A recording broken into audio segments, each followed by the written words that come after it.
Bismillah,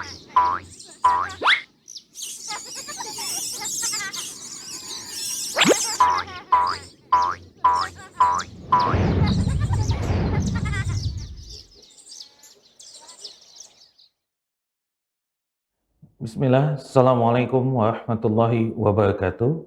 Alhamdulillah, wassalatu wassalamu ala rasulillah, wa ala alihi wa sahbihi wa man wala, wa ba'd. Pemirsa Asia TV yang dirahmati Allah dimanapun Anda berada, puji dan syukur kita kepada Allah Subhanahu wa Ta'ala karena atas limpahan nikmat, karunia taufik hidayah, dan juga nikmat-nikmat lainnya yang masih banyak Allah berikan pada kita. Hari ini kita kembali bertemu di program spesial serial kajian parenting bijak mendidik anak bersama Asia TV, saluran dakwah keluarga Islami. Dan tak lupa, semoga salawat dan salam senantiasa tercurah untuk uswah sana kita, makhluk termulia yang pernah hidup di atas dunia, Nabi kita Nabi besar Muhammad Sallallahu Alaihi Wasallam, dan semoga salawat dan salam itu senantiasa tersambung untuk istri-istri beliau, sahabat-sahabat beliau, keluarga-keluarga beliau, dan juga orang-orang yang teguh memegang dan menjalankan sunnah beliau sampai hari kiamat nanti.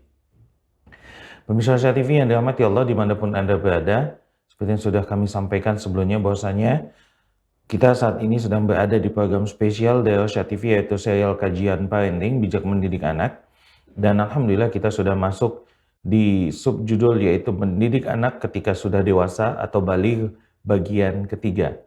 Insya Allah Ta'ala kajian masih akan disampaikan oleh guru kita Ustadz Abu Salma Muhammad Hafizullah Ta'ala yang ditayangkan langsung dari Depok, Jawa Barat. Dan perlu kami informasikan kepada Anda semua pemirsa Asia TV yang dirahmati Allah dimanapun Anda berada, bahwasanya kajian insyaAllah Ta'ala akan berlangsung menjadi 2 sesi, yang mana sesi pertama nanti Ustadz akan menyampaikan materi sesuai yang insyaAllah Ta'ala akan sesuai dengan judul kita, yaitu mendidik anak ketika sudah dewasa atau baligh bagian ketiga.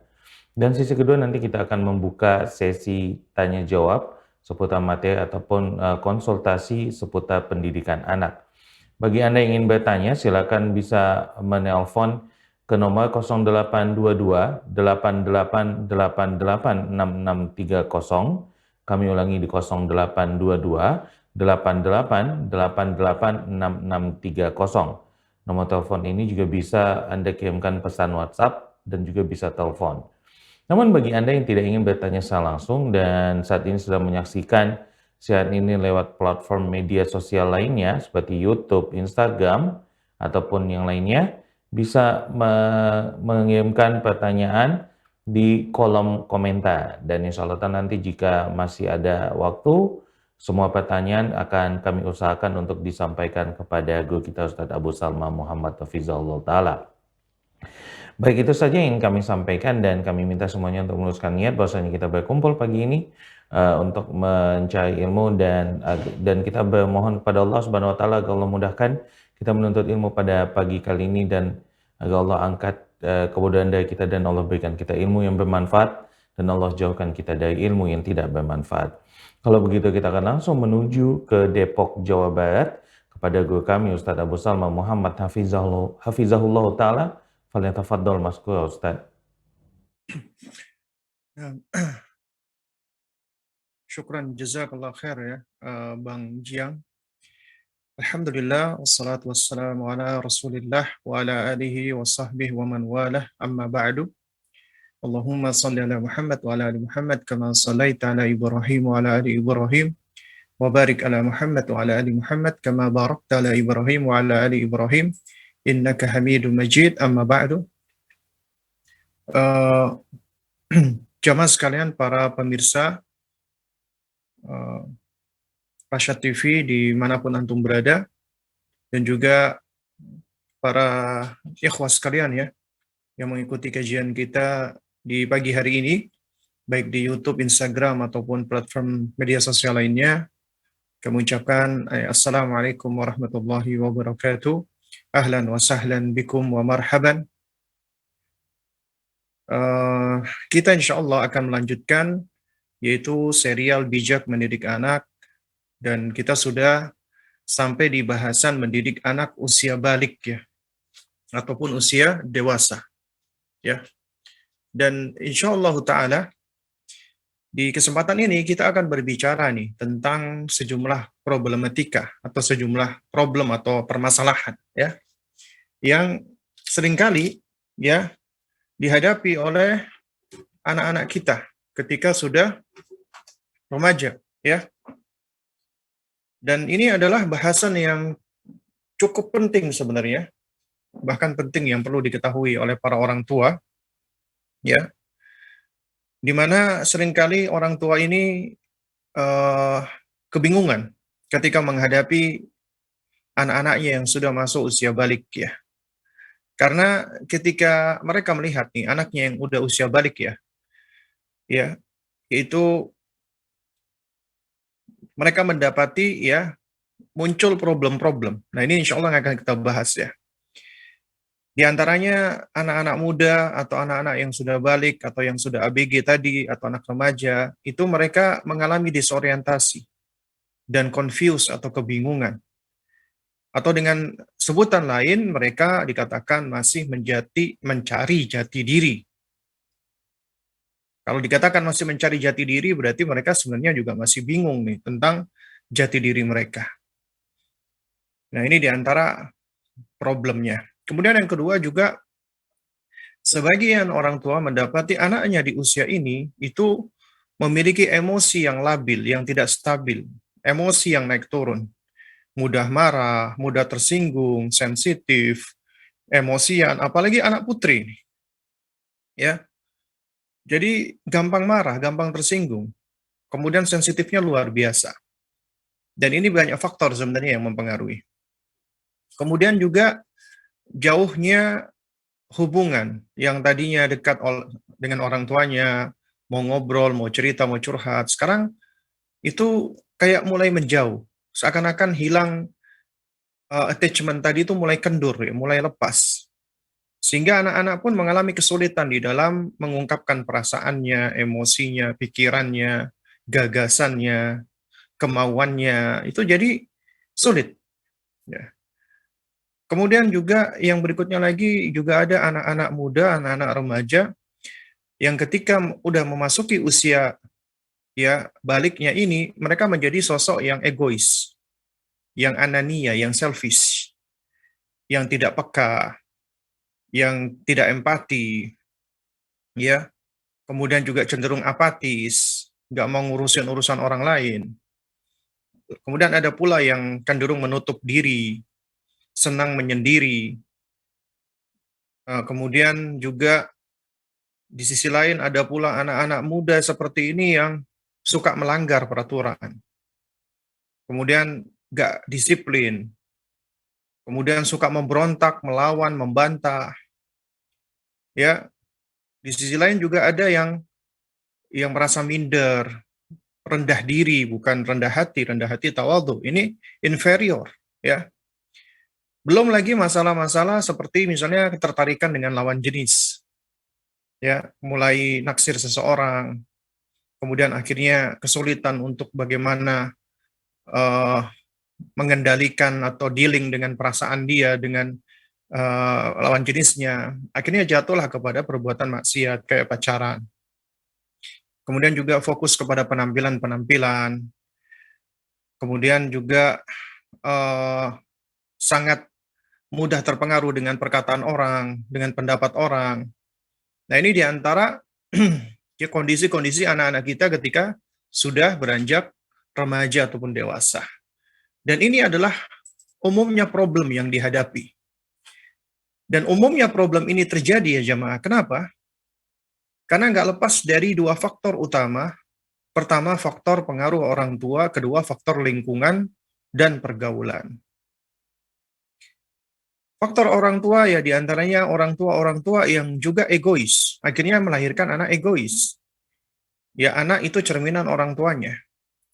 Atau orang tua yang ketika mendidik anaknya tadi tidak hikmah, masih menganggap anak remaja, anak yang sudah balik seperti anak-anak. Ya. Kemudian juga orang tua yang terlalu mengekang, banyak melarang, banyak mengatur, bosi ya, kayak bos. Kemudian juga tidak menghargai anak, kemudian tidak menghargai privasi anak, banyak menuntut, kemudian gampang memberikan label kepada anak-anak, masih suka membanding-bandingkan, menvonis anak dengan vonis-vonis yang tidak layak. dan tidak bisa berkomunikasi dengan cara yang baik dengan anak. Itu adalah ya di antara sumber-sumber uh, penyebab kenapa anak-anak itu berlaku seperti yang tadi kita sebutkan. Dan kemudian juga selain orang tua juga pengaruh lingkungan dan pergaulan. Mulai dari lingkungan keluarga, kerabat, tetangga, ya sahabat, itu juga punya pengaruh-pengaruh yang cukup besar. Nah, dari sini kita tahu nih ya, bahwa apabila ada problem, ada masalah, kita harus cari tahu ini akar masalahnya apa. Kita harus berusaha mendiagnosa ini, ya, penyebabnya apa. Karena kalau sulit untuk dicari akar masalahnya atau biang keladinya ya, atau sumber penyebabnya, maka akan sulit bagi kita untuk bisa mengobati atau menerapi, ya, atau mencari solusi. Sulit. Nah, dan dari semua problem-problem yang ada ini, sebenarnya kunci utama, solusi utama dari problematika ini adalah dua hal, koneksi dan komunikasi. Artinya orang tua tetap harus menguatkan koneksinya, dan koneksi ini tidak akan terbentuk tanpa afeksi, kasih sayang, ya rahmah, arifku walin, kelemah lembutan, kesantunan, ya. Kemudian juga dengan uh, hikmah, ya, dengan berupaya untuk tetap menjaga hati anak, mengakui, menghargai, itu adalah kebutuhan-kebutuhan mereka gitu loh. Sehingga apabila kebutuhan mereka ini terpelihara, maka koneksinya akan baik. Karenanya untuk menjaga koneksi, kita harus memahami nih kebutuhan mereka. Kita seringkali hanya fokus kepada kebutuhan fisiologis, kebutuhan fisik, kayak nutrisi, makanan, kita lihat dari gizinya, ya, kemudian kita memperhatikan kalorinya, proteinnya, lemaknya, vitamin, dan seterusnya, dari kebutuhan fisik anak, tapi kita kurang memperhatikan kebutuhan-kebutuhan yang lainnya. Yang nggak kalah penting, bahkan jauh lebih penting lagi, seperti kebutuhan spiritual. Ya, karena kebutuhan spiritual ini kebutuhan yang sangat dibutuhkan oleh manusia, ya, agar manusia itu bisa mendapatkan ketenangan, kedamaian, ketentraman. Ya, dan ini nggak mungkin bisa diraih tanpa iman dan akidah sahihah. Ya, artinya kewajiban kita untuk memenuhi kebutuhan ini dengan melakukan pendidikan keimanan. Ya, menyirami fitrahnya anak, menjaganya, memupuknya, ya, hingga fitrah itu tumbuh subur di atas keimanan, di atas akidah sahihah. Dan ini kunci utama. Kenapa? Karena ketika kita mengajarkan akidah, mengajarkan tauhid, sejatinya kita sedang membangunkan jembatan koneksi antara anak kita dengan penciptanya, Allah Subhanahu wa taala. Yaitu kita mengenalkan anak dengan penciptanya, ma'rifatul Rabb, ma'rifatullah. Dan ketika hamba itu dia membangun koneksi dengan penciptanya, diawali dengan koneksinya dia sendiri, maka Allah akan membantu dia untuk membangun koneksinya dengan selainnya, termasuk dengan anak-anaknya. Jadi apabila koneksi itu ingin terbangun dengan baik, ya maka harus diawali dengan pendidikan keimanan. Kemudian juga ada kebutuhan emosi yang dibutuhkan oleh anak-anak, ya, atau kebutuhan hati, kebutuhan jiwa. Ya, di antaranya anak-anak itu memiliki kebutuhan untuk dicintai. Dicintai dengan kata-kata atau verbal, dicintai dengan gerakan atau sentuhan-sentuhan, ekspresi wajah yang sifatnya non-verbal. Anda tersenyum kepada anak, Anda memeluk, mencium, mengecup, ya, mengusap-usap kepalanya, mengusap-usap tubuhnya. Itu adalah bahasa-bahasa cinta. Dan ini sesuatu yang dibutuhkan. Dan ini adalah sesuatu yang dicontohkan dan dipraktekkan oleh baginda Nabi yang mulia alaihi salatu wassalam. Ya, kita bisa lihat banyak sekali riwayat-riwayat bagaimana Nabi SAW ketika bersama dengan cucunya Al-Hasan dan Al-Husain. Nabi biasa memeluk, mengecup, dan menciumi mereka.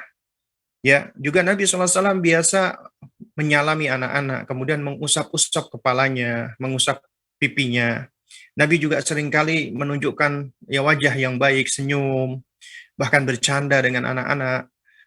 Ini semua adalah bagian dari ungkapan atau ekspresi cinta. Dan ini dibutuhkan oleh anak-anak. Karena anak-anak yang mereka mendapatkan ya nutrisi berupa kecintaan seperti ini, maka mereka akan menjadi sosok anak yang memiliki karakter yang bagus. Orang-orang yang empati, yang mencintai dan menyayangi orang lain, ya. Asalkan kita senantiasa terus mengisi ya wadah cintanya. Kemudian selain itu juga dengan memberikan waktu yang berkualitas, quality time, itu juga kebutuhan mereka dari bagian mereka untuk dicintai gitu loh. Kita berikan waktu, quality time. Kita berikan perhatian, kita berikan apresiasi. Ya, itu adalah hal-hal yang mereka butuhkan.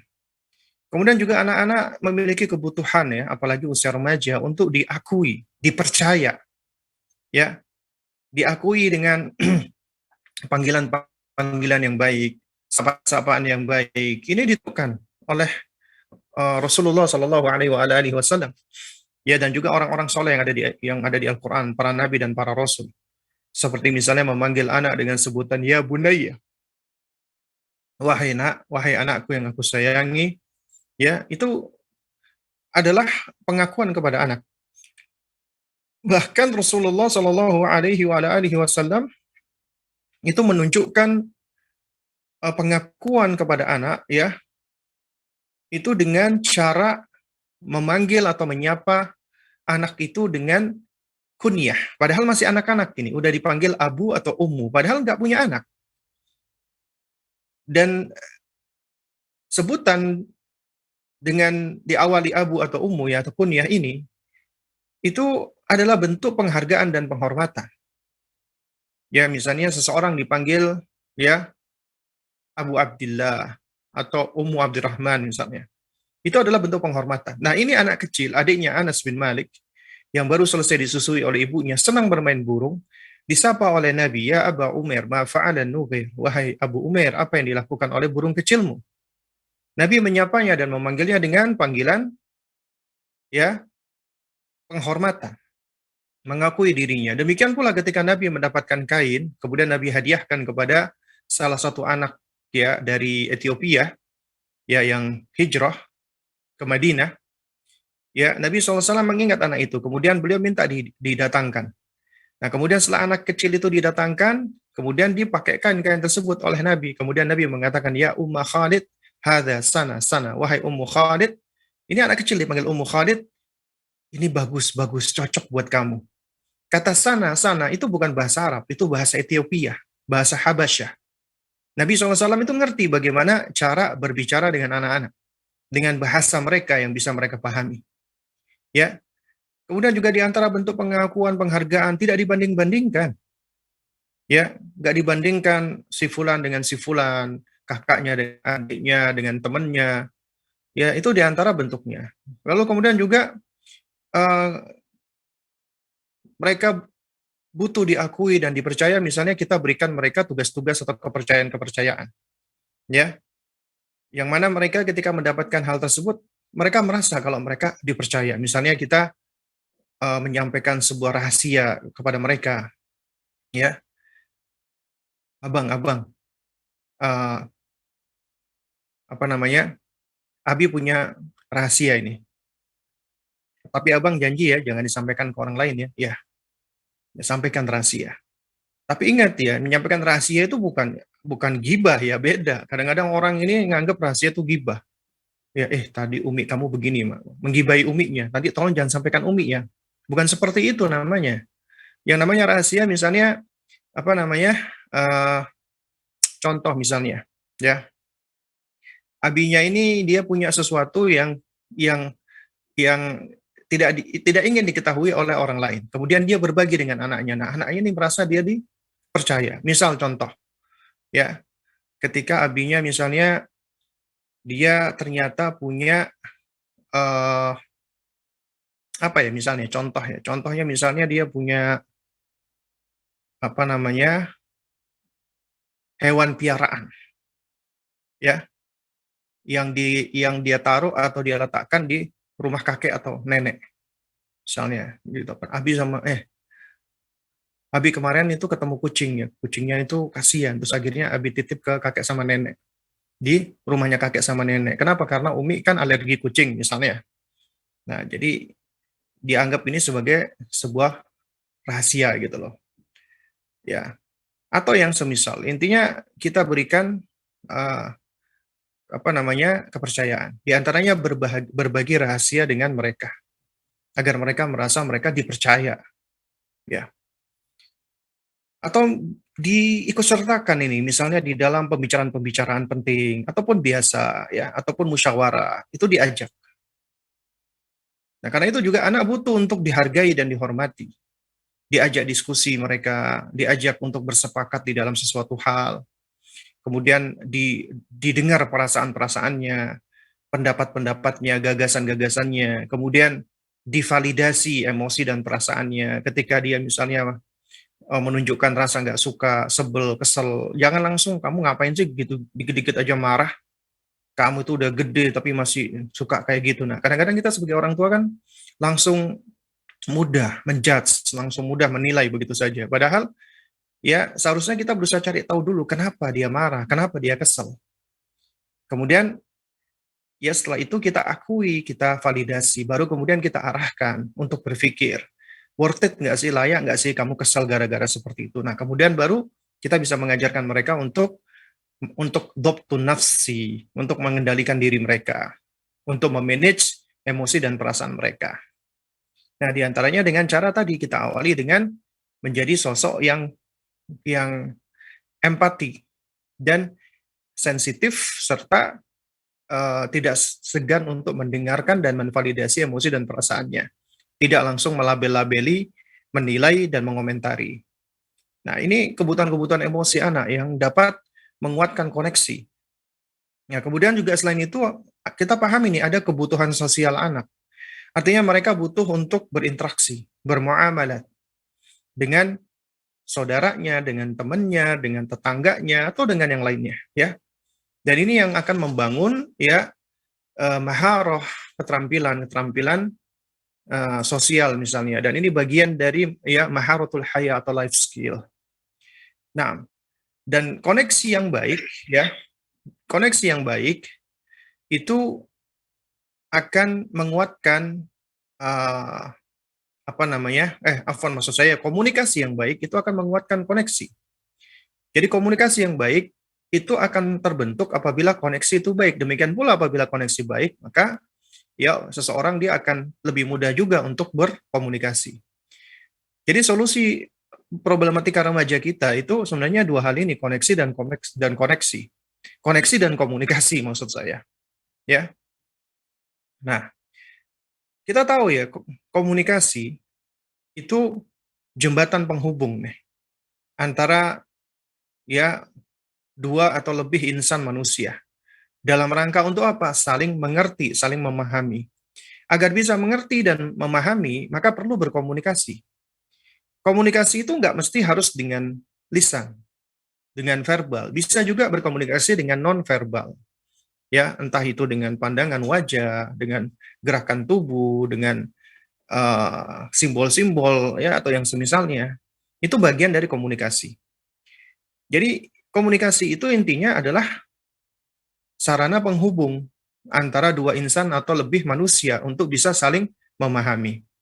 Karenanya apabila komunikasi itu tidak berjalan dengan baik, maka jembatannya itu jembatan yang putus atau jembatan yang nggak baik ya. Ini kita ngomong jembatan ya, bukan layangan putus ya. Jadi jembatan putus ya.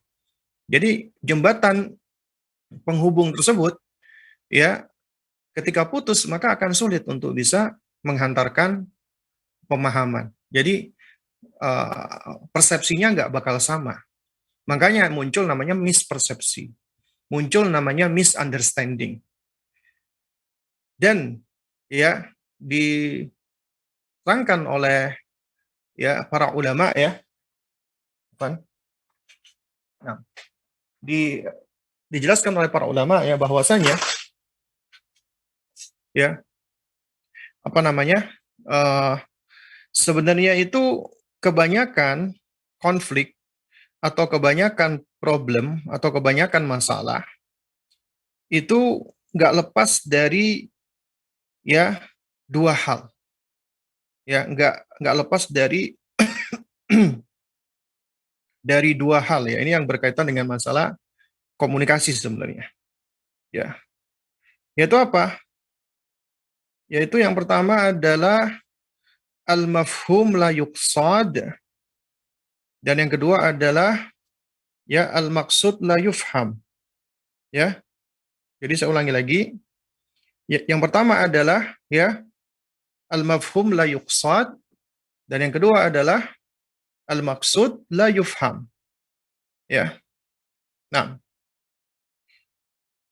apa yang dimaksud dengan al-maqsud la yufham dan al-mafhum la yuqsad ya? Bentar ya. Nah, coba sekalian dimulakan Allah Subhanahu wa taala ya. Jadi yang pertama adalah ya al-mafhum la yuqsad ya, itu adalah sesuatu yang difahami tidak sesuai dengan maksud atau tujuan ketika diinformasikan atau disampaikan ya. Jadi uh, al-mafhum la yuqsad ya, yaitu sesuatu yang difahami tapi tidak sesuai dengan tujuan ya atau maksud. Sementara yang kedua adalah al-maksud la yufham, yaitu maksud atau tujuan dari suatu perkataan itu yang tidak difahami. Ya, yang tidak difahami. Nah, ini kedua-duanya ini menimbulkan konflik, menimbulkan problem. Ya.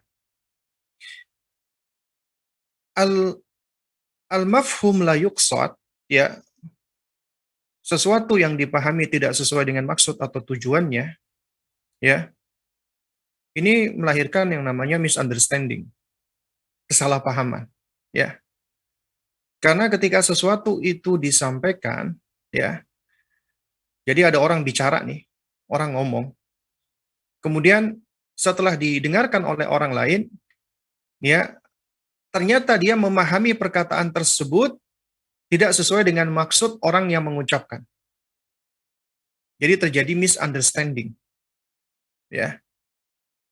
Jadi maksudnya nggak sama dengan maksud yang dipahami oleh apa namanya, oleh orang yang berbicara dengan orang yang diajak bicara. Akhirnya muncul misunderstanding, ya, kesalahpahaman. Atau yang kedua tadi, al-maksud la yufham, yaitu suatu perkataan, ucapan yang disampaikan oleh seseorang, tapi maksudnya nggak dipahami oleh orang tersebut. Orang itu nggak ngerti. Kalau yang tadi, dia salah paham, misunderstanding. Nah, kalau yang kedua ini, ya, dia nggak paham maksudnya. Dia nggak ngerti maksudnya. Ya, sehingga menimbulkan persepsi yang berbeda. Itulah mispersepsi. Ya. Nah, kata para ulama, dua hal ini bisa diselesaikan. Pertama, ya, yang berkaitan dengan al-maqsud la yufham, itu kuncinya adalah ya tabayun, tasabbut, ya, tabayun dan tasabbut. Minta penjelasan. Kalau kita misalnya punya punya pemahaman yang berbeda dari apa yang dimaksudkan oleh orang yang bicara, maka kita tabayun dulu gitu. Ya, supaya jangan sampai ada yang keliru dari apa yang kita pahami, ya. Ataupun misalnya ada ucapan orang yang sampai kepada kita, kemudian kita kok punya punya apa namanya pemahaman yang tertentu dan kita tahu ini orang kok orangnya kayaknya kok nggak mungkin dia menyampaikan seperti itu, maka kita tabayun nih. Contoh misalnya begini, Anda kenal anak Anda nih, ya, Anda kenal anak Anda. Anak Anda yang Anda kenal adalah orangnya eh, baik. Nah, umumnya orang tua kan seperti itu kan, orangnya baik. Kemudian dapat informasi bahwasanya anak Anda mengucapkan kata-kata kotor, ya, dia mengucapkan kata-kata kotor. Nah, kemudian Anda berusaha dong untuk cari tahu dulu dong, nggak langsung menyalahkan anak. Jadi Anda tabayun dulu di situ. Anda berusaha untuk verifikasi. Atau misalnya anak Anda mengucapkan kalimat-kalimat atau kata-kata yang ambigu, yang bisa dipahami orang salah, apa keliru misalnya. Ya. Nah, jadi juga itu perlu untuk tabayun. Adapun yang kedua tadi yaitu al-maksud la yufham, ya. Jadi maksud atau tujuan yang tidak dipahami. Nah, jadi perkataan orang yang dia sampaikan kita nggak ngerti gitu loh. Kita belum tahu apa tujuannya, apa maksudnya. Maka obatnya adalah istifsar. Istifsar itu kita meminta penjelasan lebih detail lagi. Kita meminta syarah, ya, kita meminta keterangan. Yang Anda maksud bagaimana? Saya belum paham maksudnya. Ya, jadi ini bisa menimbulkan mispersepsi dan misunderstanding dan mispersepsi ini adalah penyakit komunikasi gitu. Kalau komunikasi berpenyakit maka akan mempengaruhi koneksi. Koneksi juga akan buruk. Kalau koneksi sudah buruk, maka akan sulit bagi dua insan manusia atau lebih tadi ya untuk bisa saling uh, memperbaiki gitu loh. Nah, dan dari semua problem atau dari kedua problem ini itu sebenarnya muaranya kepada satu hal. Agar tidak muncul misunderstanding dan mispersepsi, yang pertama kali harus kita munculkan adalah husnudzon, berbaik sangka dulu, tidak berburuk sangka. Itu yang harus kita pupuk di dalam diri kita sebagai muslim, sebagai orang tua, apalagi kepada anak kita. Husnudzon dulu. Husnudzon itu bukan artinya kita menutup mata, kita selalu membela anak kita selalu membenarkan anak kita, enggak. Husnudzon itu adalah ya pijakan kita yang pertama ketika ada suatu hal, informasi, kita berhusnudzon dulu, ya, dan kemudian informasi itu mengharuskan kita untuk mencoba tabayun, cek dan recheck. Tabayun tidak menghilangkan husnudzon. Istifsar tidak menghilangkan husnudzon, tapi itu bagian ya dari husnudzon kita. Makanya kita nggak langsung menvonis, nggak langsung menilai, nggak langsung menjudge, tapi kita tabayun dulu. Nah, ini diantara cara kita agar kita bisa menjalin komunikasi dan koneksi yang baik. Ya, baik. Jamaah sekalian muliakan Allah Subhanahu Wa Taala. Apabila komunikasi baik, jembatan penghubung kita untuk bisa saling memahami, ya, untuk bisa saling memahami baik, maka ini akan membangun persepsi yang sama, pemahaman yang sama. Dan ketika sudah punya persepsi dan pemahaman yang sama, maka kita akan lebih mudah untuk terkoneksi ini, untuk terhubung, ya. Nah, ketika sudah memiliki koneksi dan hubungan yang baik, maka ini akan membangun kepercayaan, trust, athiqah, dan kemudian akan membangun al-amnu, yaitu keamanan, ya, dan juga kenyamanan, secure. Kita udah merasa aman, nyaman. Kita merasa secure dengan orang tersebut. Apalagi ini kaitannya antara orang tua dengan anak. Jadi kalau anaknya merasa secure, aman dengan orang tuanya, itu insya Allah ada masalah apapun akan lebih mudah untuk dihadapi biiznillah. Sebaliknya pula apabila orang tua itu juga merasa secure, ya aman dan nyaman dengan anaknya, jadi juga ada problem apapun juga akan lebih mudah untuk dihadapi. Tapi kalau ini semua runtuh, hilang, nah itu akan muncul berbagai macam problem-problem sebagaimana yang tadi disebutkan di awal.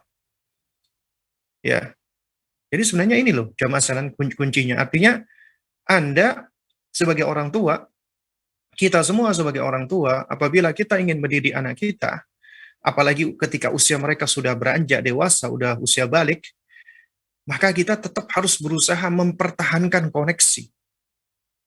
Karena seringkali koneksi inilah yang dengan bertambahnya waktu dan beranjaknya anak kita semakin dewasa, ya attachment, bonding, ikatan, kemudian juga perlekatan, ya, itu sudah mulai mengendur. melemah, bahkan nyaris putus. Padahal apalagi nih kaum ibu ya, kaum ummahat. Ya, ketika Allah menitipkan anak tersebut ke rahim Anda, 9 bulan Anda mengandungnya. Anak Anda ketika di fase janin tersebut berbagi makanan dengan Anda, hidup di tubuh Anda. Dia mengambil nutrisi dari tubuh Anda. Dia bisa merasakan detak jantung Anda. Dia bisa merasakan ya, apa namanya? aliran emosi yang Anda alami. Di fase itu Anda dan dia itu satu tubuh, ya. Lalu kemudian saatnya melahirkan, ya, si anak ini dia keluar dari tubuh Anda, ya. Dia hidup di dunia. Maka dia sudah masuk ke dalam ya tempat ujian. Dan saat itu dia pun menangis. Maka Allah sudah berikan fitrah kepada Anda untuk menjaga, menyayangi, melindungi, memelihara dia sepenuh hati Anda. Dan cintanya orang tua, apalagi ibu, itu dikatakan unconditional love. Cinta tidak bersyarat.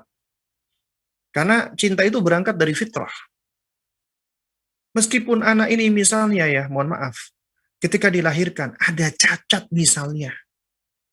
Menurut pandangan kita ini anak ada cacat. Ya, tapi Allah menciptakan makhluknya fi ahsani taqwim, ya, menciptakan manusia fi ahsani taqwim. Apabila memang ada cacat, pasti Allah lebihkan di sisi yang lain. Dan Allah ringankan sebagian yang lainnya yang ya terutama berkaitan dengan masalah hisabnya. Allah Maha Adil. Jadi ini anak ini ada cacat. Anda tetap akan menyayangi dia, mencintai dia, kecuali apabila manusia itu fitrahnya rusak. Ya.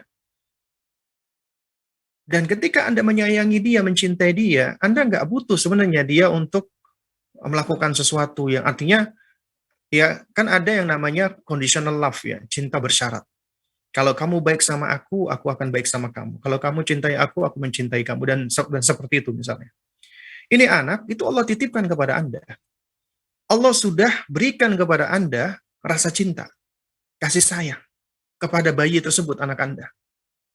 Cinta tersebut adalah ya cinta yang tidak bersyarat.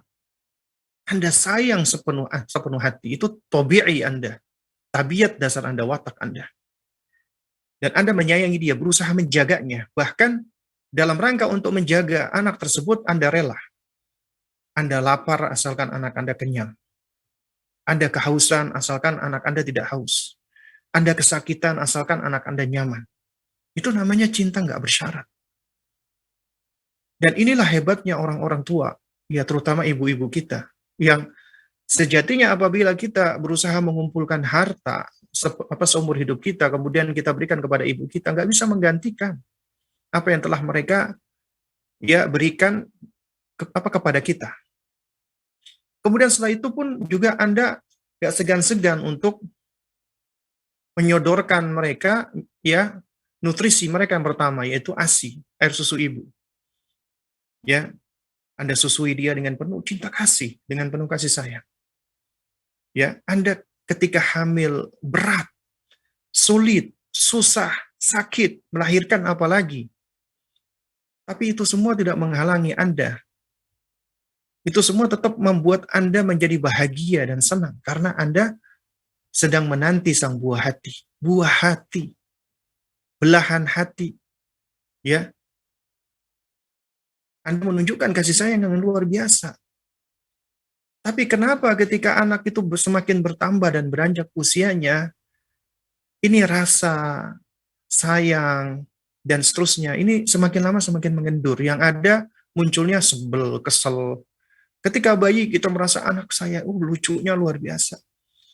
Umur 1 tahun masih lucu, masih senang. 2 tahun, ya masih senang, tapi udah sedikit capek. 3 tahun, masih bahagia, masih senang dengan anaknya. Terus sampai 7 tahun sudah mulai, aduh ini anak ini merepotkan banget. 10 tahun, ngeselin banget. Udah balik, udah dewasa, wah ini anak pengen dicotos, pengen diiniin. Ya, juga anak juga sama akhirnya. Tadinya anak itu ya, secara alami dia itu sayang sama orang tuanya, ya, dan dia sangat butuh kasih sayang, dan apabila kasih sayangnya anak ini itu dipenuhi, karena itu kebutuhan, maka dia akan bisa menumpahkan kasih sayang tersebut kepada orang tuanya, ya.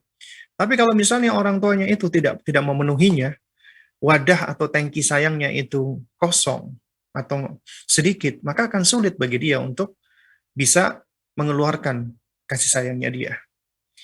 Jadi kuncinya kita ibaratnya kita yang mengisi gitu loh. Dan ngisi nggak boleh terlalu cepat, nanti tumpah ruah, bahkan wadahnya bisa rusak, dan nggak boleh juga terlalu sedikit-sedikit, akhirnya nggak penuh-penuh gitu loh. Jadi memang harus terukur, dan ini membutuhkan ilmu dan amal. Nah, jadi jamaah sekalian dimuliakan Allah Subhanahu wa taala. Ya. Yang menjadi pertanyaan adalah kenapa dengan semakin bertambahnya usia anak ini, apalagi di usia balik, ya, hubungan tersebut itu mengendur, bahkan nyaris lepas. Anak yang dahulu Anda peluk-peluk, Anda ciumi, sekarang Anda merasa segan untuk memeluk dan menciumi dia. Anak yang dulu Anda senang mendengarkan ocehannya, sekarang ketika dia lagi ada masalah, ingin ngomong, Anda sudah langsung mengomentari. Ya, ketika dulu dia menangis, Anda berusaha menenangkan, sekarang dia nangis, kamu cengeng banget sih. Jadi anak, dikit-dikit nangis, ya. Dan itu yang menyebabkan akhirnya koneksi tadi itu semakin mengendur dan mulai semakin putus, dan jangan sampai putus. Jadi tugas Anda, orang tua, apalagi di anak-anak usia remaja, usia balik, adalah reconnecting. Ya, membangun koneksi kembali, menguatkan koneksi kembali, menjalin koneksi kembali. Dan ingat ya jemaah, kalau kita berbicara tentang koneksi, membangun koneksi, ya, membangun attachment, bonding, itu nggak akan mungkin bisa kita awali, nggak akan mungkin kita bisa perbaiki, nggak akan mungkin bisa kita lakukan tanpa kita sendiri mengawali untuk memperbaiki koneksi kita dengan pencipta kita Allah. Reconnecting diri kita dengan Allah. Karena itulah yang akan menjadi penguat kita. Agar kita bisa menjalin koneksi dengan selain Allah. Man aslaha ma bainahu wa bainallah. Siapa yang memperbaiki hubungannya antara dirinya dengan Allah, maka Allah akan memperbaiki hubungannya dengan selainnya. Itu kaidah. Nasihat ulama tapi merupakan kaidah. Anda perbaiki koneksi Anda dengan Allah, Allah akan perbaiki koneksi Anda dengan selainnya. Apalagi dengan anak Anda. Ya.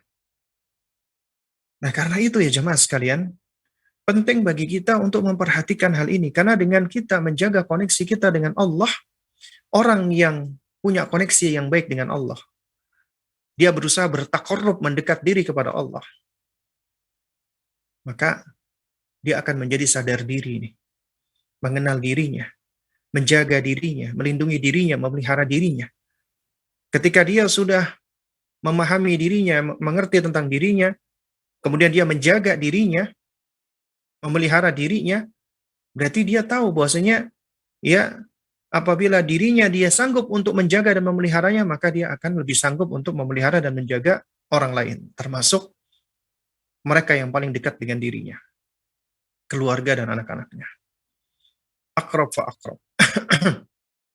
Nah, oleh karena itu jamaah sekalian dimuliakan Allah Subhanahu wa taala, kita juga harus memahami nih, ternyata koneksi dan komunikasi itu juga memiliki sebab-sebab kegagalan.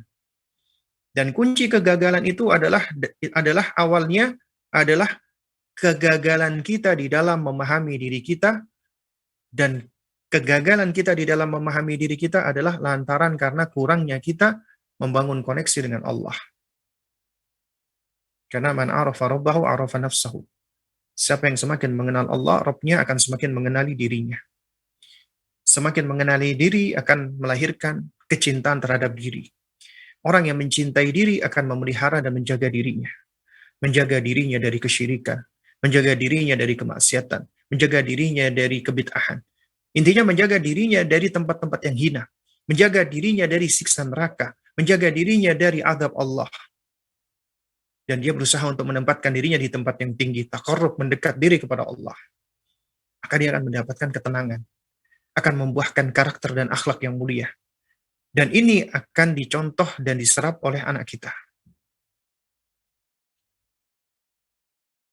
Dan di antara sebab gagalnya kita di dalam berkomunikasi yang diawali dari nggak memahami diri, itu akan melahirkan kita menjadi orang tua yang egois, ingin menang sendiri.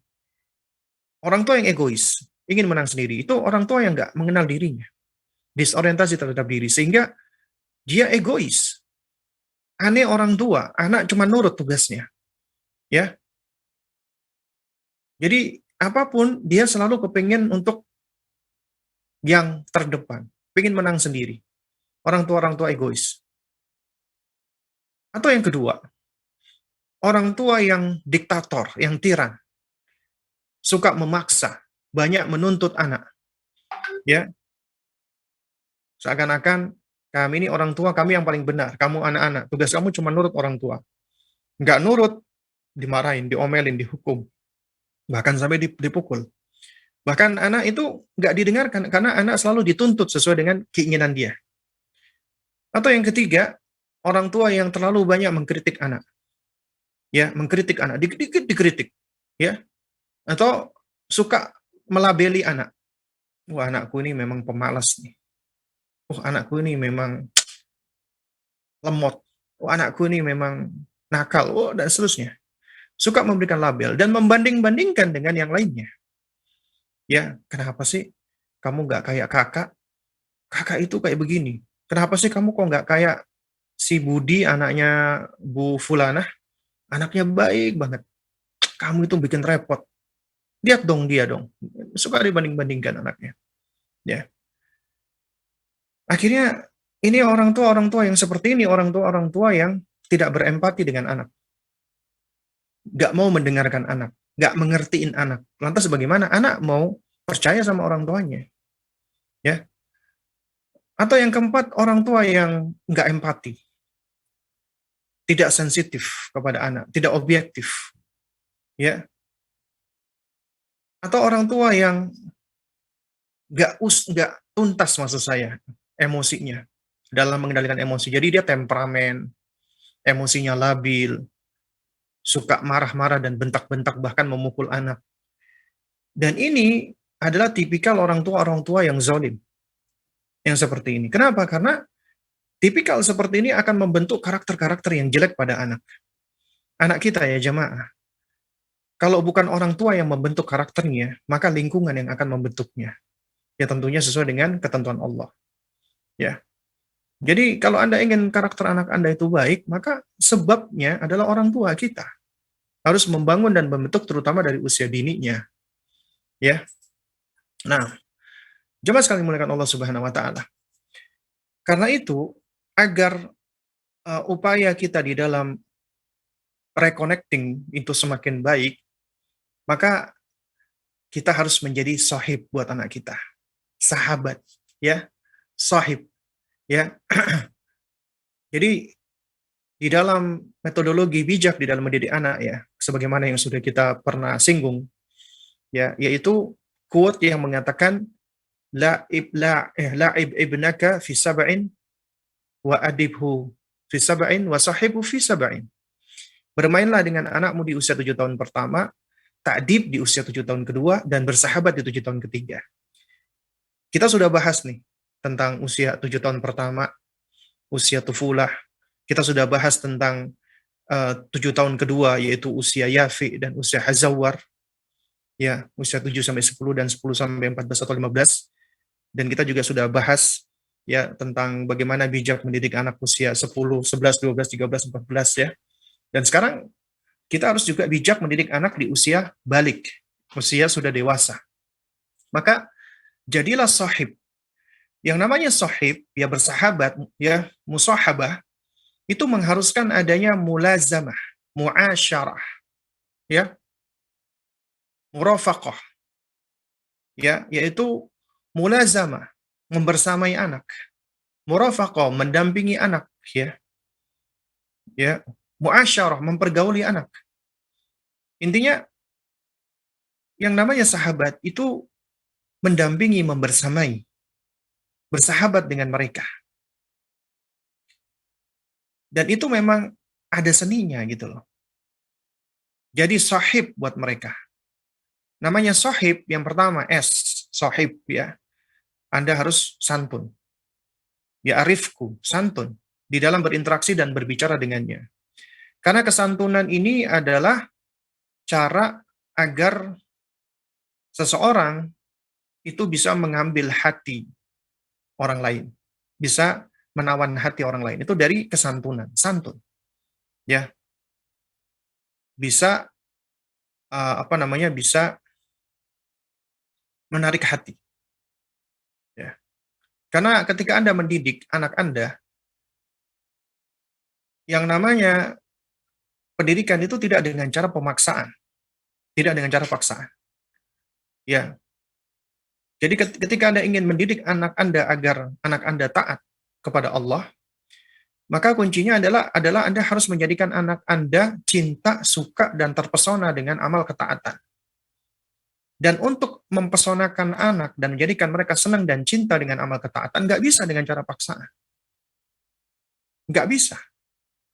Tapi harus dengan cara yang santun. Karena kesantunan itu, arifku itu akan mengindahkan.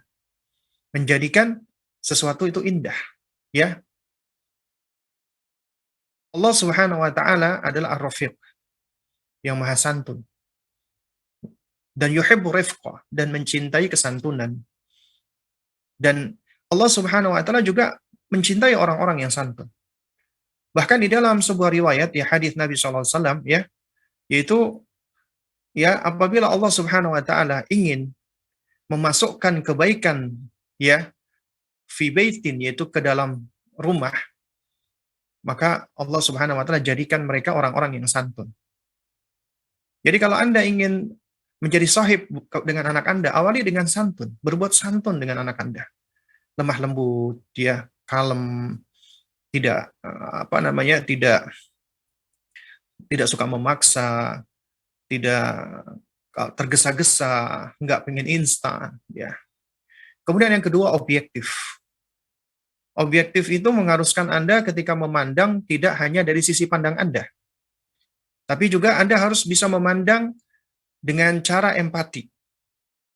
Ya, melihat dari sisi pandang orang lain, terutama anak Anda. Dan tidak mudah memberikan label atau menvonis, tidak mudah menjudge dan menjustifikasi. Jadi artinya Anda harus objektif.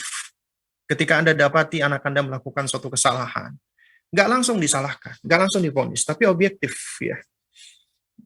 Objektif ini yang mengharuskan Anda agar Anda bisa bersikap dengan adil. Kemudian yang ketiga, hanya sahib ya, hikmah.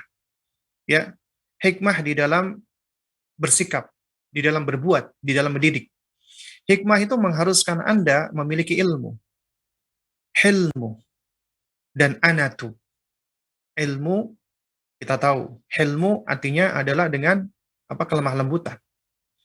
Ya, anatu artinya adalah ketenangan, tidak tergesa-gesa. Lawannya istijal, ya. Hikmah mengharuskan Anda tahu apa yang Anda sampaikan. Mengapa Anda sampaikan? Apa tendensinya, apa motivasinya, apa tujuannya, kapan Anda sampaikan, kepada siapa Anda sampaikan, bagaimana caranya Anda menyampaikan. Itu hikmah. Kemudian yang keempat, ilmiah. Artinya kita harus berpijak segala sesuatunya dengan ilmu. Ya, semua perbuatan kita, interaksi kita, perkataan kita harus berangkat dari pijakan-pijakan ilmu agar kita bisa bersikap ilmiah. Bukan sekedar mengikuti emosi, bukan sekedar mengikuti perasaan, intuisi, ya, gosip, isu, waham, dan yang semisalnya. Jadi harus berangkat dengan ilmu. Baru kemudian yang kelima adalah ya bantu anak-anak kita ketika dia mendapati kesulitan, tapi jadikan dia tidak terlalu bergantung kepada kita, orang tuanya. Kita bantu apabila dia memang butuh atau dia minta tolong. Kalau dia nggak minta tolong, kita biarkan dia belajar menyelesaikan masalahnya. Kemudian kita basuh luka-luka batinnya. Ya, misalnya ada luka-luka batin pada dirinya gitu ya. Maka kita harus apa namanya? Ya, kita harus minta maaf, kita harus memperbaiki diri, kemudian kita juga harus ya intinya kita berusaha untuk membasuh ya luka luka batin pada anak-anak kita. Itu kita jangan segan-segan untuk minta maaf ya kepada anak kita. Nah, baik jamaah sekalian yang dimuliakan Allah Subhanahu wa taala. Ini yang terakhir ya dari bahasan kita pada pagi hari ini ya. Dan ini yang seringkali ya mungkin akan dihadapi oleh kebanyakan orang tua ya. Yaitu bagaimana sih cara kita untuk menghadapi anak yang bermasalah, anak-anak remaja kita yang bermasalah. Nah, di sini ada tips yang bagus ya yang kami nukilkan dari buku Parenting Skill ya. Parenting Skill ini ya sebenarnya buku tulisan dua pakar pendidikan kita ya dari Amerika Muslim ya. Punya buku judulnya Parenting Skills ya. Nah, jadi menghadapi anak bermasalah, lakukan pendekatan yang disingkat dengan kata search. Ya, search, ya. Search. Apa itu search? Yang pertama dari kata S. Kata S itu ya search itu sendiri. Cari tahu. Identifikasi akar masalah. Anda nggak akan bisa menyelesaikan masalah kalau Anda nggak berusaha untuk mengidentifikasi akar masalah dulu. Dokter ketika mendiagnosa, dia coba cari tahu dulu nih akar penyakitnya, penyebab penyakitnya dengan cara anamnesis. Ya, tanya gejalanya apa, Bu? Ya, yang sakit bagian mana? Itu mereka melakukan anamnesis, melihat gejala untuk bisa menentukan akar masalahnya. Baru kemudian mereka melakukan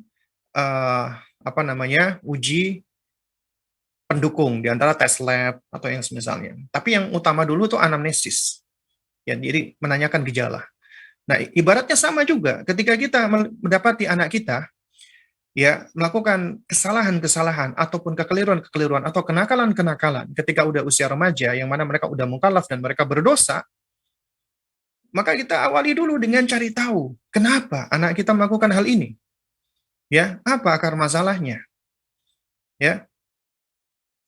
Dan ketika kita dapati anak-anak kita melakukan kesalahan-kesalahan, jangan cuma kita lihat ya satu jari telunjuk kita yang mengarah kepada dirinya.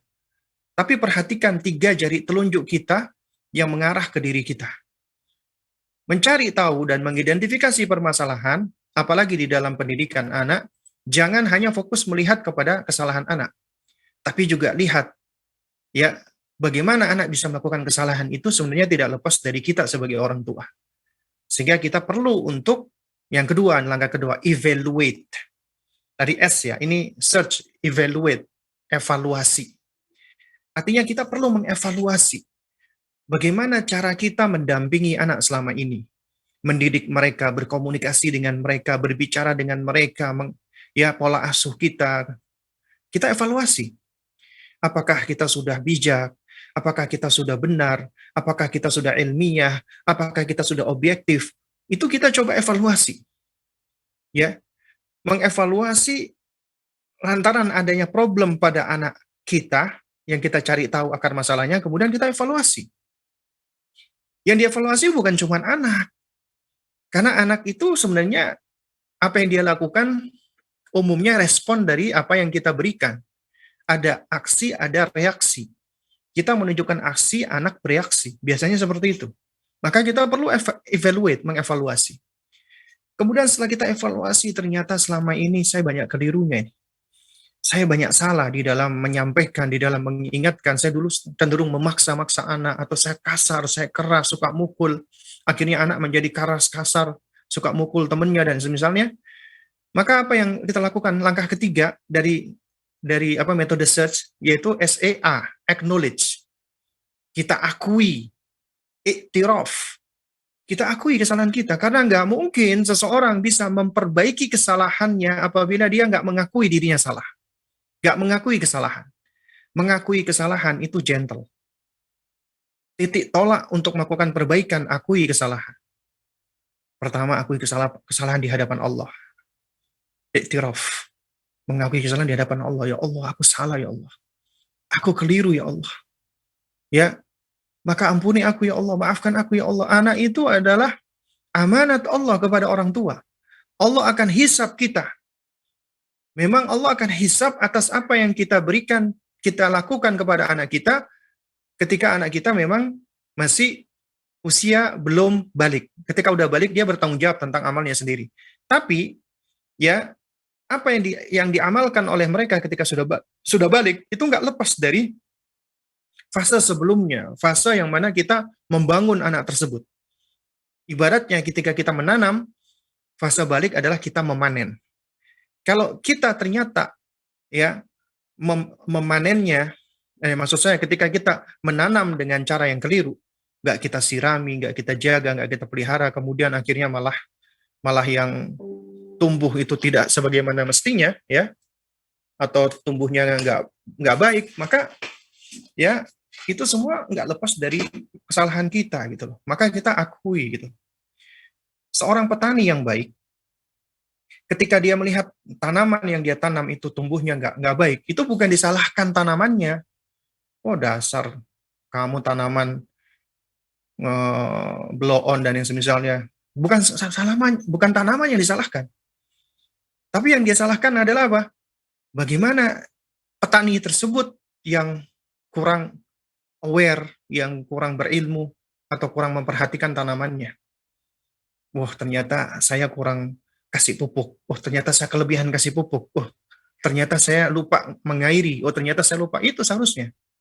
Bukan tanamannya yang disalahkan. Demikian pula ketika kita melihat kejelekan anak kita, jangan langsung menyalahkan anak. Umumnya orang tua ketika melihat anak remajanya, anak saya itu memang kurang ajar, anak saya itu memang, salahkan anak.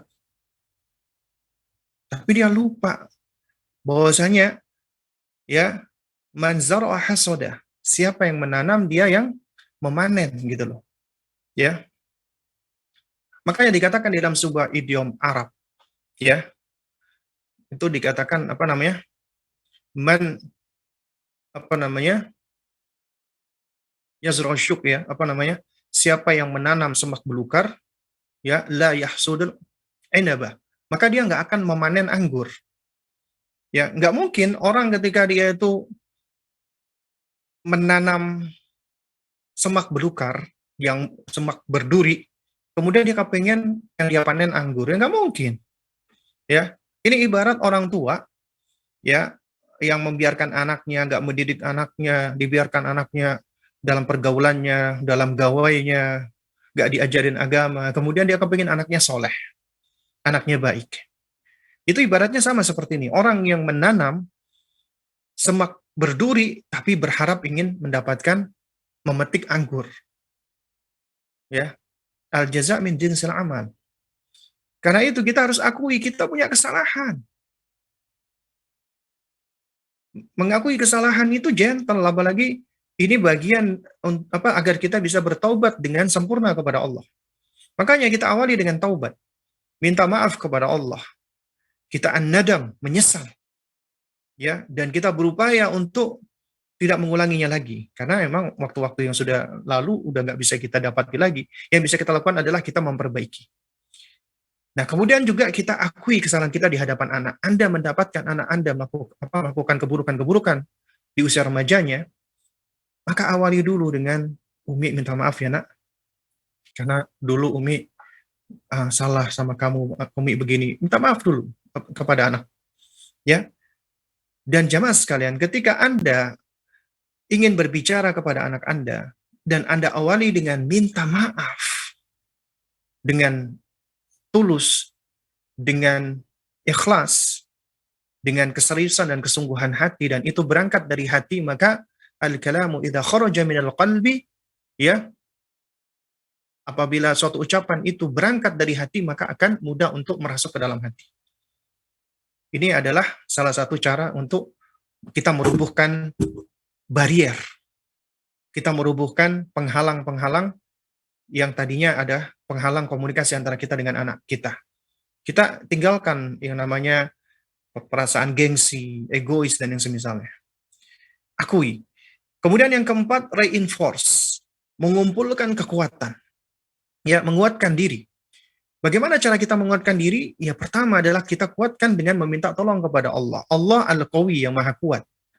Dan yang namanya kekuatan berasal dari Allah. Dan Allah mencintai orang-orang yang kuat. Minta kekuatan kepada Allah. Dan kekuatan ini akan bisa ya kita peroleh dengan izin Allah asalkan kita terus memperbaiki dan membangun koneksi kita dengan Allah. Kita beristi'anah kepada Allah, minta tolong kepada Allah.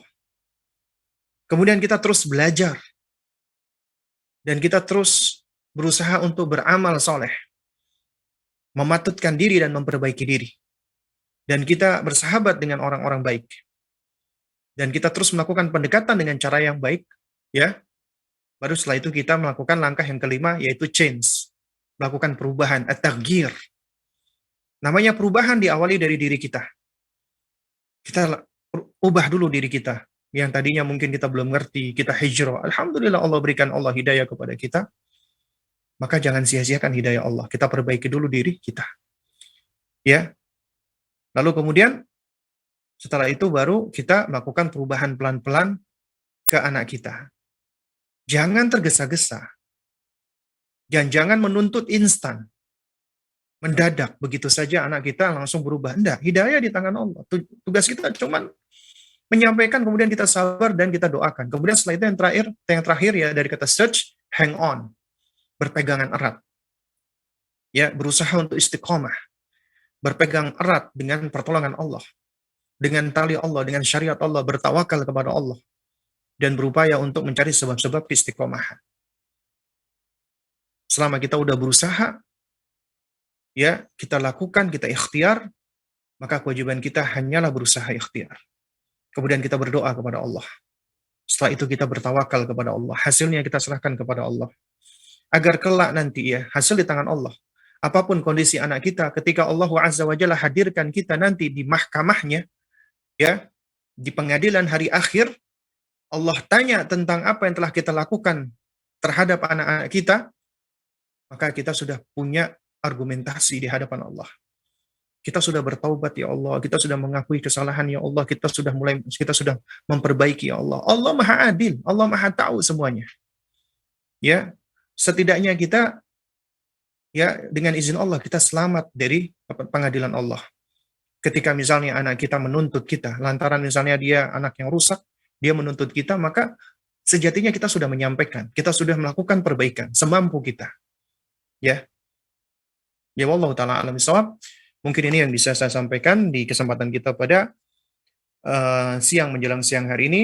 Untuk berikutnya waktu dan tempat saya serahkan kembali kepada Bang Jiang ya untuk mengambil alih majelis kita. Kalau ada pertanyaan, syukur-syukur kalau bisa dijawab sendiri oleh Bang Jiang. Kalau nggak bisa ya, insya Allah mudah-mudahan bisa kita bantu jawab. Nah. Masya Allah, jazakallah khairan barakallahu fikum Ustaz atas materi yang sudah disampaikan.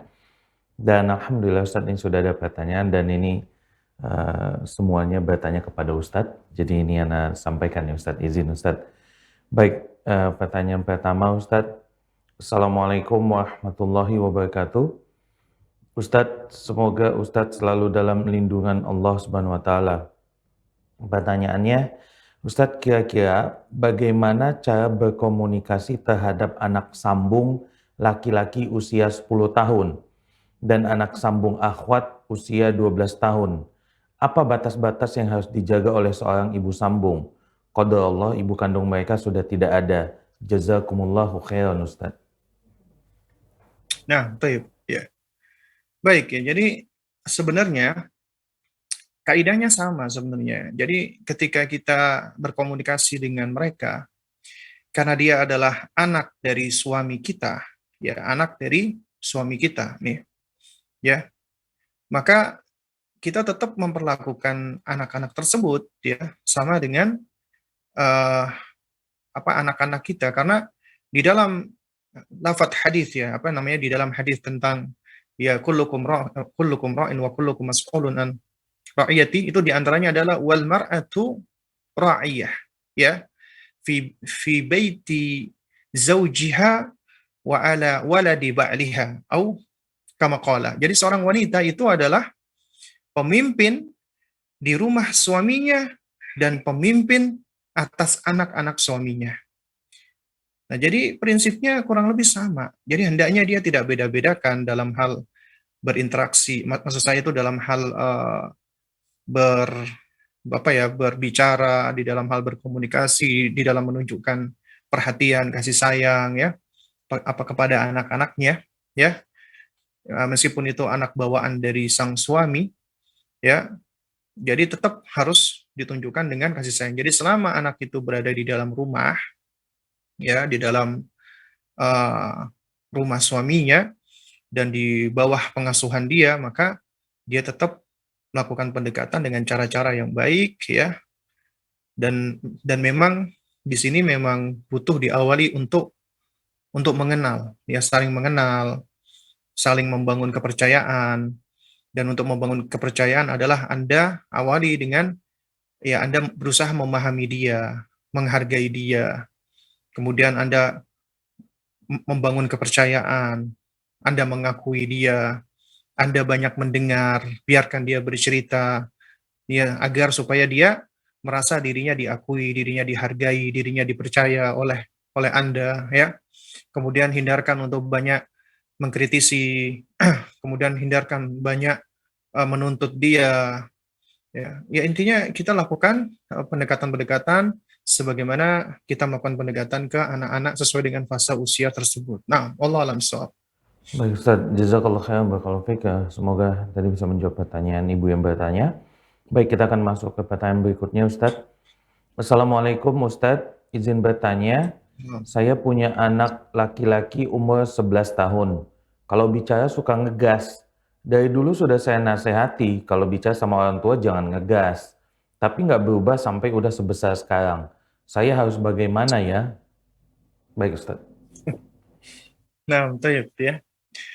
Jadi sebenarnya anak ketika ngomong ngegas itu banyak faktor, banyak alasan, banyak sebab. Nah, jadi tugas kita ya selain menasehati adalah kita berupaya untuk mencari tahu juga kenapa dia bicaranya ngegas. Ya, banyak nih orang tua ketika melihat problem itu ya mohon maaf ya, kebanyakan alasannya udah kami nasehatin Ustadz, tapi masih tetap aja seperti itu. Ya memang kalau kita kembali kepada kaidah, kewajiban kita cuma menasehati. Dia terima nggak terima itu ya bukan urusan, maksud maksud saya nggak ada di, tidak berada di bawah tanggung jawab kita. Jadi kita nggak bisa memberikan hidayah dia menerima nasihat kita. Allah yang menjadikan dia menerima nasihat kita. Tapi kita tetap harus berusaha akhdul asbab ini, mencari sebab-sebab, faktor-faktor datangnya hidayah. Di antaranya kita berusaha cari tahu kenapa dia kalau ngomong itu ngegas. Nah, ini tadi kembalinya ke tadi ya, metode kita untuk menghadapi anak ini, anak yang ngomongnya ngegas. Kita lihat ya, misalnya kita coba memetakan masalah.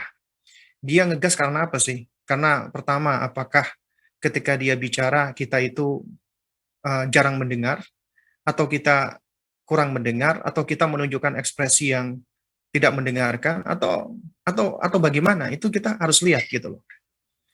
Atau yang kedua mungkin dia ngegas karena misalnya dia ingin sesuatu secara tergesa-gesa, dia ingin keinginannya sudah dipenuhi, sehingga dia ngomongnya dengan gaya dan nada seperti itu. Atau yang ketiga bisa jadi dia mencontoh seseorang yang ada di rumah tanpa kita sadari. Ya mungkin orang tua enggak kok, saya enggak ada ngegas, suami juga enggak. Mungkin ngomong sama anak enggak, tapi bisa jadi tanpa kita sadari istri ngomong sama suaminya dengan cara ngegas, atau misalnya ngomong sama temennya dengan cara ngegas, atau ngomong dengan keluarganya dengan cara seperti akhirnya itu diamati oleh sang anak. Dan itu mungkin, artinya begini loh, kita cari tahu dulu nih, kira-kira faktor-faktor penyebab anak kita ngomong ngegas itu karena apa.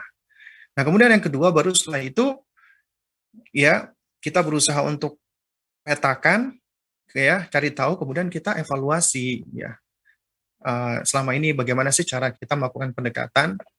Nah, biasanya anak-anak yang ngomongnya ngegas, dia itu sebenarnya butuh diperhatikan. Contoh misalnya, Umi, aku mau begini, ngomongnya ngegas. Kita nggak perlu apa apa maksudnya menunjukkan hal yang sama. Kita juga ngegas ataupun kita langsung tiba-tiba marah, enggak. Kita dekati dia, kakak, Umi bisa dengar kakak kok, ya. Jadi Umi sudah bisa dengar kakak, jadi kakak nggak perlu ngomongnya sampai apa namanya ngegas seperti itu. Bisa kok, apa kakak ngomongnya pelan-pelan ya. Kita ajarin misalnya, ya, untuk menyampaikan pelan-pelan. Kita kasih tahu dulu sekali, dua kali, kita latih dia tiga kali misalnya. Kalau dia masih terus mengulang, maka kita boleh ini mulai sedikit memberikan gaya konsekuensi dan hukuman. Misalnya, kakak, Umi bisa mendengar kakak, ya. Jadi kakak cukup bicaranya biasa aja. Nah, kalau kakak bicaranya apa namanya gas seperti itu, ya. Nah, Umi nggak mau nih untuk dengerin kakak gitu ya. Misalnya seperti itu. Tapi ingat, langkah pertama tadi, kita cari tahu dulu kenapa dia sampai ngegas. Artinya kita juga perlu evaluasi dan introspeksi. Jangan-jangan selama ini ketika dia bicara kita kurang respon, kita kurang memahami, atau misalnya kita mungkin cenderung tidak begitu menganggap atau mengentengkan apa yang dia sampaikan, sehingga anak merasa kurang dihargai, kurang diakui, dan sebagainya. Karena anak-anak yang kalau dia merasa dihargai, diakui, dicintai, insya Allah dia ketika menyampaikan juga ini kok, maksudnya baik. Nah, kemudian juga yang perlu diperhatikan lagi adalah faktor kebiasaan juga, faktor kebiasaan pada anak, ya. Karena bisa jadi ini juga gaya bicara gitu. Gaya bicaranya dia emang modelnya seperti itu dengan intonasi tinggi. Jadi perlu dibedakan ya. Ketika dia ngomong, kita katakan ngegas, kita coba lihat ini. Ini benar-benar ngegas atau benar-benar gaya bicara dia. Kadang-kadang ada anak gaya bicaranya dia ya dengan gaya bicara tinggi ini, apalagi anak-anak yang tinggal di daerah timur ya, di daerah Maluku atau di Papua misalnya. Itu kelihatannya apa ngegas tapi padahal sebenarnya enggak gitu loh. Jadi perlu untuk diperhatikan dan dipilah-pilih ya. Nah, terus kemudian yang terakhir adalah kita sebagai orang tua jangan juga terlalu sensitif. Anak kita ngomong ngegas kita juga juga merasa nggak terima, kita marah, kita ngomel, kita tunjukkan dengan kesabaran, dengan perhatian. Ya, Umi bisa dengerin kamu, Nak. Ya, bicaranya pelan aja gitu. Karena toh ya namanya manusia, dia belajar berkomunikasi dan nggak setiap waktu dia akan ngomong dengan cara seperti itu. Karena itu ketika dia ngegas, kita perlu perhatikan apa yang melatar belakangnya, apa faktornya, bagaimana perasaannya, bagaimana moodnya, bagaimana emosinya. Kemudian kita berusaha untuk mengenalkan itu tadi, yaitu kita kembali ke konsep memanage emosi, terutama pada anak. Kenalkan emosinya dia, misalnya apa namanya, kakak lagi kesel ya, marah ya. Nah, kemudian kita validasi, Umi ngerti kok kalau kakak lagi marah, Umi paham kok kalau kakak lagi sedih. Ya, kita validasi. Nah, kemudian baru kita ajak berpikir pelan-pelan. Intinya worth it nggak, layak nggak sih dia dalam hal seperti itu marah atau emosi. Baru kemudian setelah itu pelan-pelan kita ajarkan dia untuk bisa manage emosinya gitu loh. Jadi kamu kesel nggak apa-apa, marah nggak apa-apa. Manusia bisa kesel, tapi jangan sampai kesel, marah itu berbuah dosa. Bahkan kalau kita bisa kalau kita bisa atur, kita bisa mendapatkan pahala. Ya Allah alam bisawab. Nah. Baik Ustadz, jazakallah khairan barakallahu fikum atas jawabannya, dan berikutnya kami mengundang pemirsa Asia TV yang ingin bertanya langsung pada Ustadz di line interaktif kami di nomor 082288886630. Kami ulangi di 082288886630. Kita akan coba cek apakah sudah ada yang tersambung. Assalamualaikum warahmatullahi wabarakatuh. Waalaikumsalam warahmatullahi wabarakatuh. Dengan Ibu siapa di mana? Dengan Umu Yusuf Payakumbuh, Ustaz. Baik, Umu Yusuf di Payakumbuh. Silakan untuk langsung bertanya kepada Ustadz, Umu Yusuf. Assalamualaikum warahmatullahi wabarakatuh, Ustaz. Waalaikumsalam Ini Ustaz, saya punya anak laki-laki, Ustaz, dia umur 14 tahun. Saya sekolahkan di pesantren gitu, Ustaz ya. Jadi dia memang awalnya tidak menginginkan sekolah di sana, memang karena saya bujuk-bujuk akhirnya mau, dan selama di sana memang sering bikin melanggar aturan begitu ya. Kemarin ini baru-baru ini dia dibully sama anak SMA yang juga satu pondok kayak gitu Ustaz ya. Dia minta pindah dan kemudian suka marah kalau kesal sama setiap ada masalah di pondok selalu menyalahkan saya.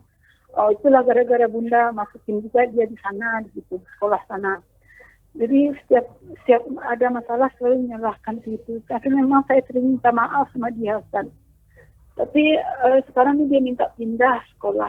Dia nggak nyaman sekolah sana, dia nggak mau. Padahal sementara dia sudah kelas 8, Ustaz.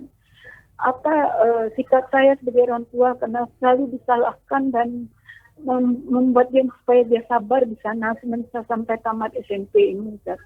Bagaimana sikap saya sebagai orang tua? Nah, toib. Itu aja, Ustaz. Assalamualaikum warahmatullahi wabarakatuh. Barakallahu fiik, Ustaz. Waalaikumsalam warahmatullahi wabarakatuh. Wa fiik barakallah ya. Dan semoga Allah memudahkan urusan ibu ya, dan juga memberikan kesabaran. Karena memang mendidik anak itu butuh kesabaran ya.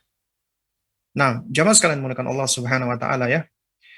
Jadi ya konsepsinya adalah ketika kita menyekolahkan anak, ya berarti kita memang berupaya untuk mencarikan tempat pendidikan yang baik buat anak kita, yang sesuai dengan kebutuhan anak kita, ya. Dan yang perlu kita pahami bersama, ketika kita menyekolahkan, apalagi memondokkan anak, ya itu tujuannya adalah kita ingin ya mencari mitra atau partner pendidikan dalam rangka untuk mendidik anak kita yang kita belum punya kemampuan untuk memberikannya, diantaranya dengan cara memondokkan. Tapi memang idealnya sebelum kita pondokkan, kita harus sudah mempersiapkan anak kita. Ya, kita sudah sounding dari sebelumnya, kamu nanti pondok ya, jadikan dia senang sama ilmu. Jadi tidak dengan cara paksaan. Nah, kalau misalnya kita tiba-tiba langsung memondokkan anak, ya kemudian kita bujuk dia dan dia belum siap, maka biasanya memang akan menimbulkan masalah. Ya, kecuali yang Allah Subhanahu wa taala berikan hidayah ya. Nah, biasanya anak-anak seperti ini yang mungkin ada yang dipaksa atau dibujuk orang tuanya, ya. Kemudian dia ada masalah-masalah di pondok, maka dia biasanya akan tidak kerasan. Atau bisa jadi dia menjadi biang kerok. Ada anak-anak yang, mohon maaf ya, kalau bahasanya kurang pas ya, yaitu orang tua yang membuang dalam tanda kutip anaknya. Karena udah sulit ngatur anaknya, akhirnya dipondokkan dengan maksud supaya pondok yang mendidik anaknya. Padahal anak itu tanggung jawab Allah terhadap kita orang tua, bukan ya titipan tersebut kita titipkan lagi ke yang lainnya. Itu kan gak etis, apalagi ini terhadap Allah Subhanahu wa taala. Tapi apabila sudah kejadian ya, kemudian anak kita itu misalnya dia dibully di sekolahan atau di pondoknya, kemudian dia merasa nggak nyaman, dia merasa ini dan itu, apa yang kita lakukan? Ya, apalagi anak nyalahkan kita ya. Yang pertama, sekali lagi kita sabar. Kita sabar menghadapi kondisi anak kita. Kita tahu ini, sayangnya kita dengan anak kita itu menyebabkan kita itu merasa sedih ketika anak kita ditimpa suatu problem atau masalah. Ya, mungkin kita akan lebih kuat nih kalau kita yang dibully, kita yang mungkin lagi bermasalah, tapi ini anak kita gitu loh. Ya. Dan terlebih-lebih lagi ketika ya seakan-akan ini gara-gara saya. Saya menjadi penyebab anak saya akhirnya menghadapi masalah-masalah seperti ini. Karena itu, kita harus berusaha dealing dulu menghadapi perasaan-perasaan kita yang kita hadapi saat ini. Dan kita harus menguatkan diri. Kita harus yakin bahwasanya yang kita lakukan ini adalah demi kebaikan anak. Kita harus kumpulkan kekuatan. Lalu apa yang kita lakukan yang pertama? Ya, awali dulu dengan banyak beristighfar dan banyak berzikir, bertakarrub, doa kepada Allah. Awali dulu ini. Karena ini adalah poin pertama bagi kita untuk memperkuat diri kita. Ya, kita banyak berdoa kepada Allah, banyak berzikir, agar Allah memberikan kita ketenangan, agar Allah memberikan kita kekuatan, agar Allah memberikan kita ilmu, agar Allah mengkaruniakan kita hikmah, agar Allah mengkaruniakan kita istiqomah. Minta kepada Allah.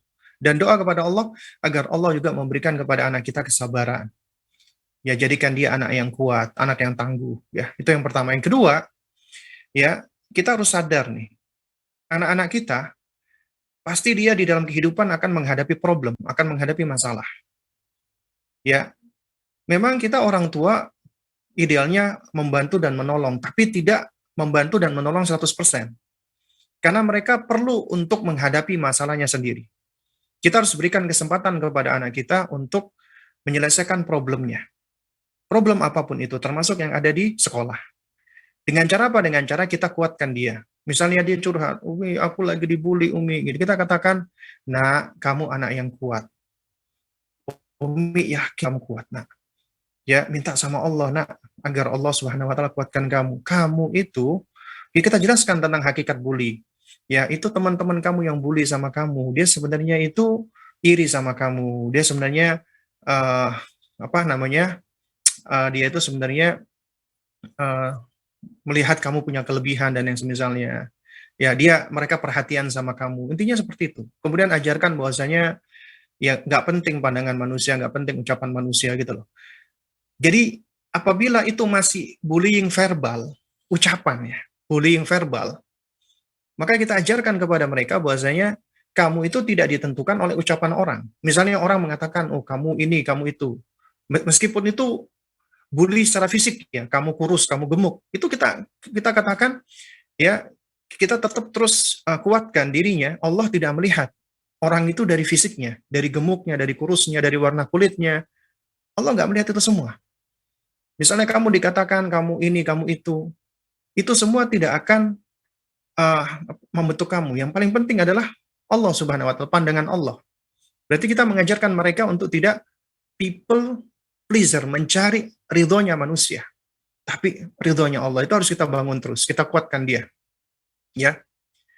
Supaya dia tidak begitu memperhatikan perkataan-perkataan orang lain. Tapi kalau sudah bully fisik, kita nggak boleh diem. Kalau bully verbal, kita ajarkan dia bersabar. Tapi kalau bully fisik, ya udah main fisik, kita nggak boleh diem. Harus kita bawa dan kita laporkan ke sekolahan atau ke pondok. Karena kalau udah fisik, itu urusannya lain. Itu sudah masuk kepada perbuatan jarimah di situ, kriminalitas. Jadi kita nggak boleh diamkan kalau itu sudah berkaitan dengan masalah fisik. Tapi kalau masih verbal, ya udah kita ajarkan dia untuk bersabar gitu loh. Ya, terus kemudian yang ketiga, ya juga kita kita berusaha untuk berempati dengan anak kita, menvalidasi perasaan-perasaan dia, kita sampaikan, iya Umi ngerti nak, kamu yang sabar ya nak, sembari kita kuatkan dia. Tapi kita juga harus menunjukkan kalau kita ini kuat. Ya Umi yakin nak, kamu insya Allah bisa kok nak, sabar ya nak, karena kamu ini sedang belajar ilmu yang bermanfaat, ilmu yang dicintai Allah. Yaitu kita terus bersama dia. Dan ketahui ketika dia mau curhat dengan Anda, itu berarti dia masih percaya dengan Anda. Meskipun Anda merasa disalah-salahkan, nggak apa-apa.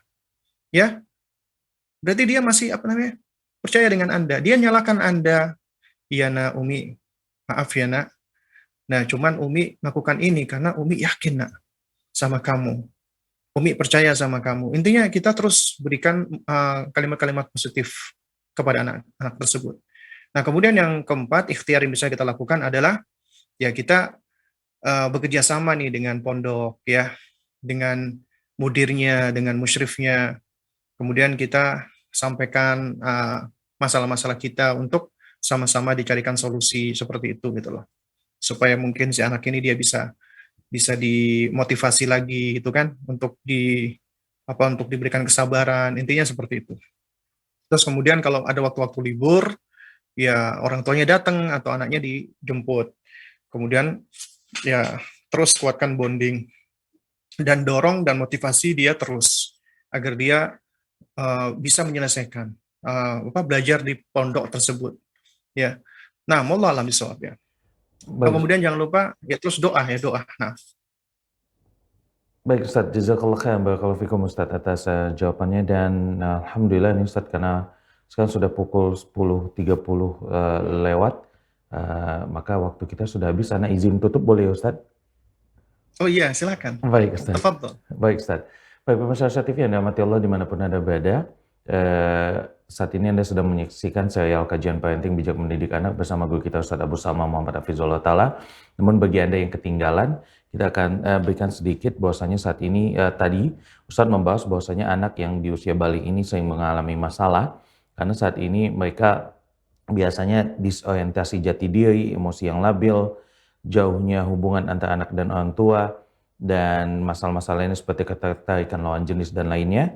Dan ini biasanya terjadi karena dua faktor, yaitu faktor orang tua dan juga lingkungan. Dan tadi juga Ustadz Abu Salma Muhammad Hafizullah Ta'ala menyampaikan tips bagaimana menghadapi anak-anak dengan masalah ini, diantaranya tadi dengan metode search, yaitu cari tahu masalahnya, evaluasi cara kita mendidik anak, dan lain-lainnya. Namun bagi Anda yang ingin mengetahui lebih detail lagi, Anda bisa menyaksikan siaran kajian ini secara ulang di YouTube Rosyad TV. Nanti Anda bisa cek di playlist dan Anda bisa search di situ serial kajian parenting dan Anda bisa memurojaah ke materi yang sudah disampaikan oleh guru kita Ustadz Abu Salma Muhammad Hafizullah Ta'ala. Kami seluruh kerabat kerja yang bertugas pamit undur diri dan mohon maaf jika tidak semua pertanyaan bisa kami sampaikan pada guru kita Ustadz Abu Salma Muhammad Hafizullah Ta'ala. Kita tutup pertemuan kita dengan doa kafatul majelis. Subhanakallahumma bihamdika, asyhadu an la ilaha illa anta, astaghfiruka wa atubu ilaik. Assalamualaikum warahmatullahi wabarakatuh.